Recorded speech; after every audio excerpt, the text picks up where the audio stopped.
These patches of water are what's left of a hidden lake. At the highest point in the mountains, these wetlands act like a sponge, soaking up the rain and supplying water for farms and towns further down the mountain. But now this region is one of 13 in Peru which has been declared in emergency due to the risk of water shortages caused by the El Niño weather phenomenon. The shift in winds and ocean temperatures in the Pacific causes heavy rains and flooding on Peru's northern coast, as normal patterns of tropical precipitation are disrupted. But here in Peru's central Andes, as well as in the Amazon rainforest to the east, it is having the opposite effect. Alpaca herder Catalina Cerón said her animals were running out of pasture to graze. Antes era lleno las aguas, pero ahorita se ha secado. La sequía está fuerte. Agua había, pero ahorita está seco. No hay pastos.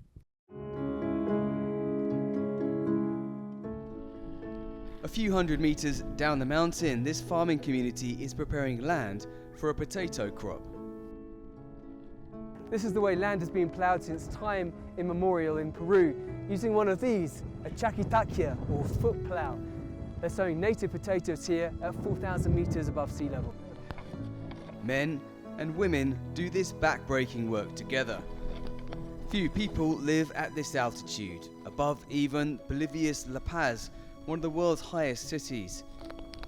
And Andean farmers are well used to changes in the weather. At this altitude, it can feel like 4 seasons in one day. As it begins to rain, the farmers take a break to chew coca and have a swig of aguardiente for the cold. But even here, the weather has been particularly unpredictable due to climate change, says 54-year-old farmer David Figueroa. Antiguamente la lluvia era de temprano, venía bonito, teníamos planificado qué fecha sembrar todos nuestros productos. Ahora no. Ahora ya sembramos al azar, ya si sale, se pierde. Tenemos que arriesgar mucho. Sí. Ya no hay confianza para poder asegurarnos en la cosecha, nada.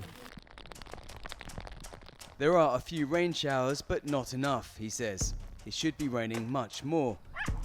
Farmers like Figueroa have already prepared for dwindling harvests and low prices for their crops. This year, he says, the harvest will mostly be for their own kitchen tables. Junin is one of the main regions where potatoes are grown, usually at altitudes between 2,500 and 4,500 meters above sea level. From here, potatoes are provided for the entire country. But year on year, climate change is taking its toll, and the El Niño events only make it worse. The last one in 2016 was the hottest year on record. The people that live in the Andean communities and is getting affected because of the droughts, the frost, and the hails that is coming every year. Now with the El Niño phenomenon, these events are coming more often during the year.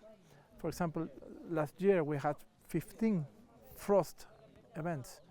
It is expected that this year we are going to have maybe 18.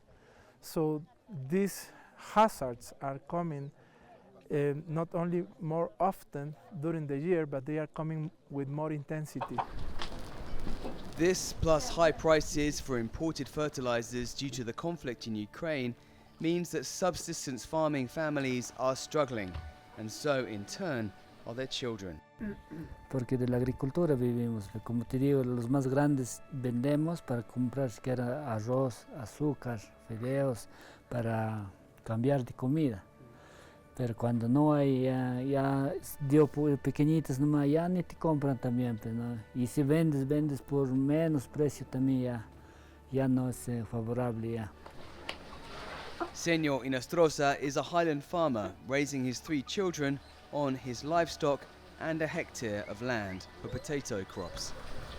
At 37 years old, he's fit enough to do the heavy work, but he cannot control the weather. El clima ha cambiado bastante, bastante. De lo que yo he conocido a mis abuelos que sembraban, tenían meses fijos para sembrar. Y ya voy a sembrar, digamos, en agosto, la primera esa. Ya en septiembre ya la lluvia estaba viniendo ya. Entonces normal la planta salía a crecer, en fin, tranquilo. Pero ahora no. Ahora sembramos, digamos, en agosto. Ya no nace hasta, se va a largo plazo ya. Porque la tierra está seco, no hay humedad para que germine, no tenemos agua para poder irrigar. No madura. No madura. Se va a más largo plazo, como te digo. No es ya de tal fecha siembro a tal fecha cosecho. He has to work on other people's farms, earning less than $10 a day to put food on the table. The uncertainty makes the parents anxious. Señor's wife, Estelita, tries to make the food go further. ¿Qué hacer con lo que hay, no? Digamos, ya no hay carne, ya de repente ya con papas, hacer una sopita de asado. But she's constantly worried if there'll be enough to eat, and the fact that the weather is more unpredictable means the children get ill more frequently. Porque últimamente ahora, digamos, los niños se paran enfermando más seguido. Como le digo, ahora, por ejemplo, hoy día está así nublado, ahora mañana de repente un calor. Y los niños tratan de descubrirse. Y entonces ya se resfrían, ya están tosiendo, ya están con la fiebre. Peru's National Center for Estimation, Prevention and Reduction of Disaster Risk says the looming drought is expected to impact nearly 850,000 people in this highland region. It adds that more than 100,000 farmers and about 1,160 square kilometers of crops will be impacted in Junin. Estas comunidades son las más afectadas por las sequías debido a que nos encontramos en zonas donde la agricultura y la ganadería es una agricultura y ganadería de subsistencia. Significa que estas personas, estas comunidades, siembran y esperan consumir. Entonces, cuando ellos son impactados por las sequías, las pérdidas que tienen en cultivos y en ganado significa una pérdida total de los bienes, ¿no? Porque no hay forma de recuperarse de manera más rápida. The knock-on effect is tearing the fabric of rural society and the future of farming in these remote areas as the young move away. Familias compuestas por dos adultos mayores, ¿no? Que dependen de otras personas para subsistir. Estamos viendo que muchos jóvenes ya no están en estas zonas porque trabajar la tierra, trabajar la agricultura, la ganadería ya no es tan rentable, ¿no? Debido a los cambios climáticos. Entonces optan por ir a la ciudad, emigrar, y que esto genera una separación en muchos casos de niños, niñas de sus familias, porque terminan yendo a hacer labores y trabajos en las ciudades principales dentro de la región o en la capital del país en muchos casos. Farming is a way of life. Eduvina Velis is now 60 years old and has raised her own family on this land. She was born and raised here in Nueva Esperanza, a farming village further down the valley. It's always been hard, but recently it's harder still to get by from working the land, she says. Para ser ganadero, creo que el agricultor hay que ser bien valiente, sufrir en la lluvia, en la tierra, en el sol. Como vacas tengo que soportar los olores y todas esas cosas. Igual, los cuis igual. Tengo que hacerles su limpieza, tengo que estar constante con ellos, encima de pelos, con todos los pelos. Cuando se saca la leche, igual. Pero si, ¿quién quiere? Todos quieren estar sentados en oficina. She carries her baby grandson, Angelito, on her back as she tends to her cows. Her daughter works behind a desk at the local town hall, but Eduvina loves what she does. Even so, she's felt the climate get harsher over the years. El sol. El sol es muy fuerte que a veces ya no deja ni trabajar. Anteriormente yo le hablo, tengo la máquina tecnificada que es el corte, recién tengo 5 años. Anteriormente cortaba con hoz, arrodillada en el piso y cortar, ¿no? Y cortaba tranquilo pues todo el día, pero hoy en día yo no puedo estar en el sol. Hasta la cabeza me duele. Along with her husband, Eduvina tries to make ends meet from their 3 dairy cows. but earning around 40 cents per litre of milk brings in daily earnings of a little more than $13. And as pasture becomes scarcer and more difficult to maintain, the income barely covers the costs. This part of the central Andes of Peru was once the breadbasket for the country, but year on year climate shocks and droughts are hitting farming communities hard and making it more difficult to survive on the work they do every day. Edwina keeps around 150 guinea pigs, which provide a ready source of protein and some income when times are hard. Even so, she believes she'll be the last in a long line of farmers in her family.